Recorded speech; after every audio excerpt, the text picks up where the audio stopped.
আমার আল্লাহ বলছেন মান আদালি ওয়ালিয়ান ফাকাদ আযানতুহু বিল হারবে।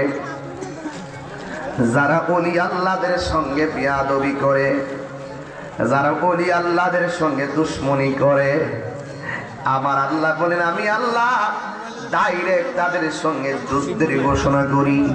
আর আল্লাহ যখন যুদ্ধের ঘোষণা করে, আল্লাহ প্রকাশ্যে অস্ত্র নিয়ে তোমার সামনে বুলেট মারবে না। আল্লাহ বলে ইন্না বাতশা রাব্বিকা লাশাদীদ, আমি আল্লাহর ধরায় অনেক শক্ত। যারা আমার বন্ধুর বিরুদ্ধে যাবে, আমি আল্লাহ তাদের বিরুদ্ধে যাব। আমি যাইয়া তাদের বিরুদ্ধে যুদ্ধের ঘোষণা করব। আল্লাহ যখন যুদ্ধের ঘোষণা হাতে নিয়েছেন, মনে রাখবেন ওলি আল্লাহর বিদ্বেষীরা দিন শেষে পরাজিত হয়ে যাবে। কথা বলেন ঠিক কিনা? এই জন্য আমার যুবক ভাইয়েরা, চিশতিয়া নিজামিয়া দরবার শরীফে যারা এসেছেন, অনুরোধ করে বলে দিয়ে যায়, এই দরবারের মধ্যে নবাবী নিয়তে আসবেন না, আদব নিয়ে আসবেন।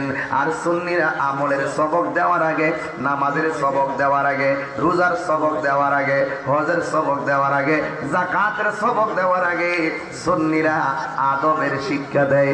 কারণ আদব না থাকার কারণে 9.5 লক্ষ বছরে ইবাদত কইরা জাহান্নামের শিকল গলায় লাগছে। এই জন্য আমল কইরা কি করবেন? কপালের মধ্যে দাগ ফলায়া কি করবেন? যদি আপনার আদব না থাকে, আদবে আউলিয়া হয়, অহংকারের বিয়া আদবে শয়তান হয়। কথা বলেন।